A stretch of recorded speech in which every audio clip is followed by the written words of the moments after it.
Muito bem, voltamos a falar direto da página do Jornal Visão Espírita no YouTube e no Facebook para mais uma gota de Espiritismo, mais uma gota de O Livro dos Espíritos. Estamos no livro segundo, capítulo terceiro, capítulo Retorno da Vida Corporal à Vida Espiritual, e vamos encerrar o item A Alma após a Morte, Sua Individualidade e Vida Eterna, com as questões 153 e 153A. Amanhã nós vamos falar sobre separação da alma e do corpo. Bom, lembrando que Kardec faz uma situação, a tradução é essa daqui, da editora M. O Kardec faz uma situação de perguntas reiteradas, de formas diferentes, para espíritos diferentes, para que nós tenhamos condições sempre de testar as respostas, testar aquilo que os espíritos estão passando para a gente. Isso é muito importante. Veja bem, Kardec tomou essa precaução de fazer inúmeras perguntas, não acreditar nas primeiras informações que recebia de cada um dos espíritos. Chico Xavier com Emmanuel foram 2 anos psicografando, jogando tudo fora, que era treino, era para aí então começar a fazer o trabalho de trazer as informações do plano espiritual. Quando foi para escrever romances, ele teve que se preparar muito, foram mais pelo menos 2 anos de preparação para então poder escrever um romance espírita. E isso nós estamos falando de Chico Xavier, nós estamos falando de Kardec. Quando diz respeito a Divaldo Pereira Franco, ele começou a psicografar 10 anos depois de psicografar um monte de mensagens, guardava-as num baú. Joana de Ângeles, sua mentora, diz: agora joga fora, que isso aí foi treino, e vamos começar a trabalhar, vamos começar a escrever livros. Por que é que eu estou citando isso? Porque precisamos ter bom senso, precisamos entender que nem tudo que a gente recebe do plano espiritual são informações aceitáveis, são informações pertinentes, são coisas que interessam, definitivamente. Você pegar um papel, se concentrar e escrever: Jesus disse que ama todos nós, um espírito de luz, treina primeiro. Usa isso como treino, não vai entendendo que isso imediatamente já é uma comunicação, que suas primeiras comunicações te colocam acima de Chico Xavier, acima de Emmanuel, acima de Kardec. Precisamos sempre nos situar onde nos cabe, nem superiores demais e nem inferiores demais. Mas precisamos analisar friamente. Em comparação a Allan Kardec, como está a minha evolução? Como que eu estou? Em que grau estou de evolução comparado a Kardec? Comparado a Divaldo Pereira Franco, comparado a Chico Xavier, comparado a Emmanuel, comparado a Joana de Ângeles, comparado a André Luiz e assim sucessivamente. Precisamos sempre ter essa noção do que está acontecendo. E aí, entender as informações de Kardec, as revelações, a terceira revelação, que é o Espiritismo, ler Kardec, estudar Kardec, compreender Kardec, estudando quantas vezes forem necessárias para que essa compreensão surja, e aí então buscar algo novo, se houver. Se houver e quando houver. Não é o momento ainda, disso podem ter certeza. 1857 para cá é muito pouco tempo, né? Para já ter novas revelações, nós que ainda não entendemos o que se passam nas linhas e nas entrelinhas de O Livro dos Espíritos. Por exemplo, 153, questão 153. Em que sentido se deve entender a vida eterna? Nós temos várias teorias, mas e aí? Em que sentido se deve entender a vida eterna? Resposta: é a vida do espírito que é eterna, a do corpo é transitória e passageira. Quando o corpo morre, a alma regressa à vida eterna. 153a. Não seria mais exato chamar vida eterna dos espíritos puros, daqueles que, tendo atingido o grau de perfeição, não têm mais provas a cumprir? Resposta: isso seria antes felicidade eterna. Mas isso é uma questão de palavras. Chamai as coisas como quiserdes, contanto que vos entendais. Esse é um ponto importante. Em que sentido se deve entender por vida eterna? Vida eterna é aquela, a definição é mais simples a gente entender que vida eterna é aquela que não tem fim, aí seria infinito.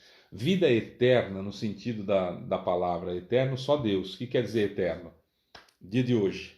Imaginemos que hoje é o ponto zero. Hoje. para sempre no passado, sempre existiu, e para o futuro sempre vai existir, isso é eterno. Isso é eterno. Infinito para trás e infinito para frente, isso é eterno. Só Deus é eterno. No caso de nós espíritos, nós tivemos um início. Não importa quanto tempo para trás, mas nós tivemos um início. O princípio inteligente que estagiou no reino mineral, que estagiou no reino vegetal, que estagiou no reino animal, transformou-se, foi transmutado, enfim, aconteceu alguma coisa que o espírito foi gerado. Aí eu fui criado, eu, espírito, fui criado. Não sabemos quanto tempo para trás, mas teve um início. E não tem fim, isso é infinito. Isso é infinito. A palavra eterna aqui, que o Kardec quer perguntar, é o seguinte: que não morre. Que não morre. Em que sentido se deve entender a vida que não tem fim, a vida que não morre? É a vida do espírito que é eterna, do corpo é transitória e passageira. Quando o corpo morre, a alma regressa à situação de não morrer mais. Eu, depois que fui criado, não morro mais. Fábio, mas há casos em que o perispírito morre. Há casos em que o perispírito morre. Há casos em que o perispírito degenera. Há casos, que é material. É matéria também. É uma matéria quintessenciada, mas é matéria também. E há casos que o perispírito morre. Quando o perispírito morre, eu, espírito, continuo vivo. Morreu meu perispírito, como morre meu corpo. Morreu meu perispírito. Eu, espírito, continuo vivo. E em volta de mim fica uma massa chamada matéria mental, onde estão armazenadas todas as informações que eu recebi ao longo de todas as encarnações. Matéria mental.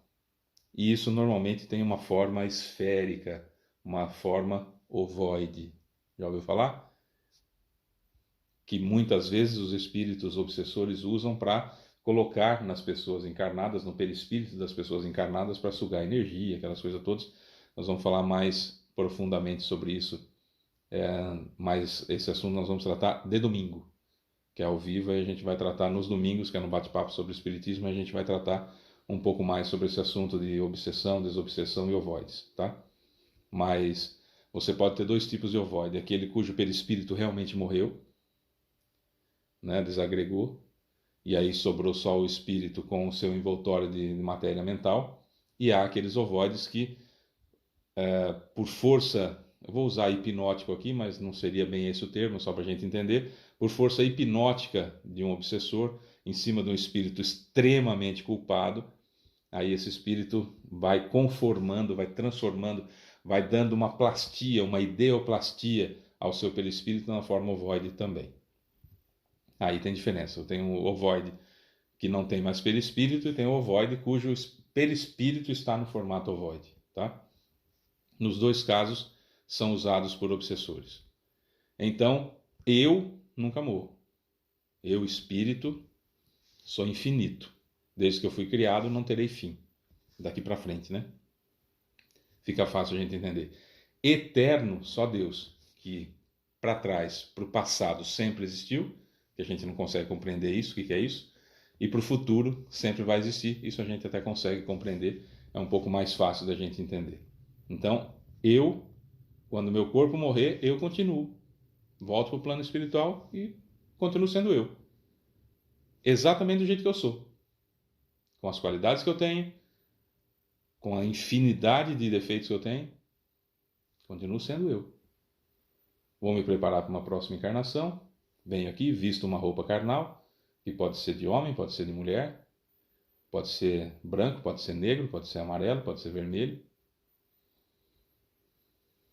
pode ser o que for. Pode ser completo, com deficiência física, deficiência psicológica, deficiência cerebral, mudo, surdo, cego. Ah, e o politicamente correto é falar deficiente visual, deficiente... Vamos parar com tolices, né? Não é questão aqui do politicamente correto, é sim do estudo. Pode acontecer de acordo com a necessidade encarnatória, porém eu continuarei sendo eu. Se eu tirar essa roupa aqui e colocar outra, sou eu, não sou? Sou eu da mesma forma. Posso cortar o cabelo diferente, posso pintar de loiro, posso fazer todas aquelas mechinhas aqui, posso fazer um cortezinho na sobrancelha, posso raspar o cabelinho do lado e fazer um negocinho na régua aqui. Vou continuar sendo eu. Vou continuar sendo eu. Posso fazer luzes. Aí fica descolorido aqui por cima, assim. Posso raspar tudo e deixar só uma coisinha na frente aqui, igual o Ronaldinho na época da Copa do Mundo, lembra? Posso fazer. Posso raspar toda a cabeça? Sou eu ainda, não sou? Posso tirar a barba, que eu uso desde que eu nasci, eu nunca mais tirei. Não, tirei só, fiquei 2 anos sem. Mas depois nunca mais tirei a barba. Mas posso tirar, vou continuar sendo eu. O que eu quero dizer é, eu sou sempre eu. Não importa se eu estou encarnado ou se eu estou desencarnado. Não importa se eu estou na vida transitória ou na vida eterna. Entenderam o termo? Se eu estou na vida transitória, estou encarnado. Estou na vida eterna, estou desencarnado. Seria basicamente isso. Amanhã nós vamos falar da separação da alma e do corpo. E a primeira pergunta dessa área, que é 154, é: a separação da alma e do corpo é dolorosa? Vamos entender? Vamos entender isso amanhã. Eu sou Fábio Pereira. Um beijo para você que fica. Essa é mais uma gota de Espiritismo. Até lá.